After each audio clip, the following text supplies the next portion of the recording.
बीजूका का श्राप। आर्यन, जो एक लेखक था, शहर के शोर शराबे से तंग आ चुका था। अपनी अगली किताब लिखने के लिए उसे शांति चाहिए थी। इसी तलाश में उसने सोनपुर गांव से भी कई मील दूर मक्के के खेतों के बीच बना एक पुराना फार्म हाउस खरीदा। यह जगह जितनी खूबसूरत थी उतनी ही वीरान। मीलों दूर तक सिर्फ मक्के की लहलहाती फसल थी, जो हवा चलने पर सरसराहट की ऐसी आवाज करती थी मानो हजारों लोग एक साथ फुसफुसा रहे हों। खेत के बिल्कुल बीचों बीच एक टीले पर एक पुराना बीजू का स्केरक्रो गड़ा हुआ था। वह कोई साधारण पुतला नहीं था, उसकी बनावट ही मनहूस थी। बांस के ढांचे पर सड़े हुए काले कपड़े लटके थे। सिर की जगह एक गंदा बोरा था, जिस पर कोयले से एक टेढ़ी डरावनी मुस्कान बनाई गई थी, और आंखों की जगह दो गहरे खाली काले गड्ढे थे। ऐसा लगता था जैसे वह उन खाली गड्ढों से सब कुछ देख रहा हो। फार्म हाउस की चाबियां सौंपते वक्त गांव के बूढ़े चौकीदार रामू काका ने आर्यन का हाथ पकड़ लिया था। उनकी बूढ़ी आंखों में एक अजीब सा खौफ था। साहब, एक सलाह मानिएगा, काका ने कांपती आवाज में कहा।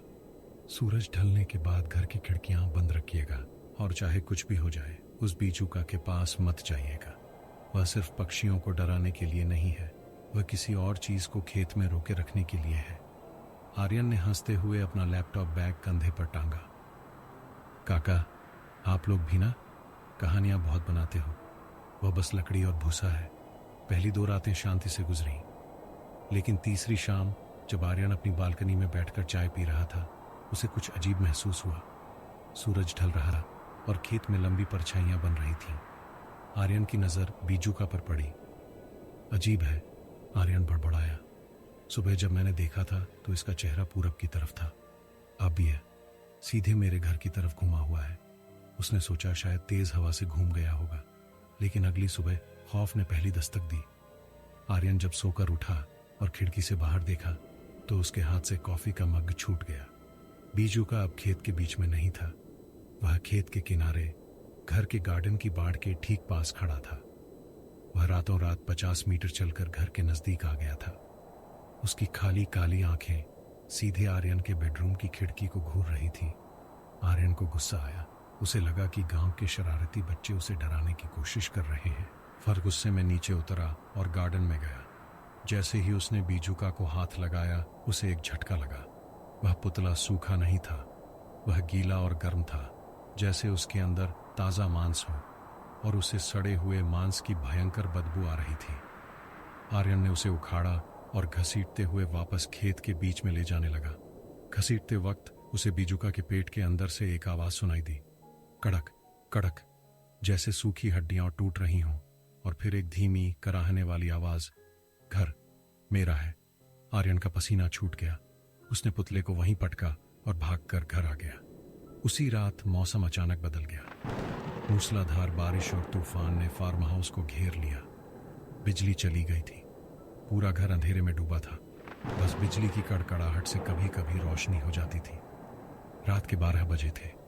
आर्यन अपने लिविंग रूम में मोमबत्ती जलाकर बैठा था। उसके हाथ में एक लोहे की रॉड थी। उसे डर लग रहा था। तभी घर के मुख्य दरवाजे पर दस्तक हुई।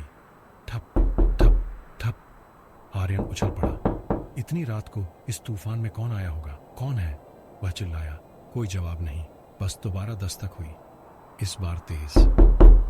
ठप ठप ठप। आर्यन ने हिम्मत करके दरवाजा खोला।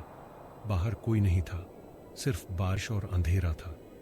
लेकिन जब उसने नीचे देखा तो उसकी रूह कांप गई। दरवाजे की चौखट पर कीचड़ के निशान थे, लेकिन वे पैरों के निशान नहीं थे।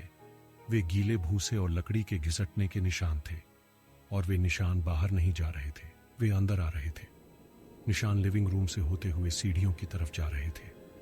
आर्यन को ऊपर से अपने बेडरूम से एक आवाज आई, छर्रर, जैसे कोई उसके बिस्तर पर बैठ रहा हो। आर्यन पागलों की तरह सीढ़ियां चढ़ा। वह जानना चाहता था कि यह कौन सा मजाक है। वह अपने बेडरूम के दरवाजे पर पहुंचा। दरवाजा हल्का खुला था। अंदर से एक भारी घरघराती हुई सांस लेने की आवाज आ रही थी, जैसे फटे हुए फेफड़ों से हवा निकल रही हो। आर्यन ने दरवाजा पूरा खोला और टॉर्च जलाई। रोशनी सीधा उसके बिस्तर पर पड़ी। बिस्तर पर वहीं बीजूका बैठा था, लेकिन अब वह बदल चुका था। बारिश में भीगने की वजह से उसका बोरा शरीर से चिपका हुआ था और उसके नीचे इंसानी खोपड़ी का आकार साफ दिख रहा था। उसके हाथ, जो पहले लकड़ियां थीं, अब लंबे काले पंजों में बदल चुके थे। बीजूका ने धीरे से अपना सिर उठाया। जहां पहले खाली काले गड्ढे थे, वहां अब 2 असली जिंदा आंखें थीं। वे आंखें आर्यन की ही तरह नीली थीं। तुमने मुझे छुआ। बीजूका ने अपना मुंह खोला। उसके मुंह में दांत नहीं, बल्कि जंग लगी हुई कीलें थीं। तुम मुझे वापस खेत में ले गए। अब तुम्हारी बारी है सर्दी और बारिश में खड़े रहने की। इससे पहले कि आर्यन भाग पाता, बीजूका ने एक अमानवीय रफ्तार से छलांग लगाई। उसका शरीर भूसे का था, लेकिन ताकत लोहे जैसी थी। उसने आर्यन को दबोच लिया। कमरे में आर्यन की चीख गूंजी और फिर सन्नाटा छा गया। सिर्फ भूसे के सरसराने की आवाज आती रही। अगली सुबह तूफान थम चुका था। सूरज निकल आया था। रामू काका दूध वाले के साथ फार्म हाउस पर आए। उन्हें लगा साहब सो रहे होंगे। घर का दरवाजा खुला पड़ा था। अंदर कीचड़ और भूसा बिखरा था। आर्यन का सामान, उसका लैपटॉप, सब कुछ वहीं था, लेकिन आर्यन गायब था। काका घबराते हुए खेत की तरफ गए। खेत के बीचों बीच उसी टीले पर एक नया बीजूका खड्डा था। काका के पैरों तले जमीन खिसक गई। इस नए बीजूका ने आर्यन के महंगे कपड़े, उसकी ब्रांडेड टी शर्ट और जीन्स पहने हुए थे। उसके हाथ और पैर रस्सियों से बांधकर एक लकड़ी के खंभे पर लटकाए गए थे। उसका सिर एक बोरे से ढका था। काका ने कांपते हुए हाथ से उस बोरे को थोड़ा ऊपर उठाया। अंदर भूसा भरा हुआ था, लेकिन उस भूसे के बीच में आर्यन का असली चेहरा था। उसकी त्वचा मोम जैसी पीली पड़ चुकी थी।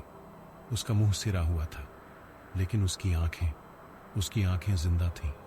वे आंखें पागलों की तरह इधर उधर घूम रही थीं। वे काका को देख रही थीं। उनमें बेइंतहा दर्द और मदद की भीख थी। वह चिल्लाना चाहता था, लेकिन उसके गले में भूसा भरा था। रामू काका ने डर के मारे बोरा वापस गिरा दिया और पीछे हट गए। माफ करना साहब, काका ने रुआंसी आवाज में कहा। अब नियम बदल नहीं सकता। खेत को नया रखवाला मिल गया। काका वहां से भाग गए और आज भी सोनपुर के उस खेत में वह बीजूका खड़ा है।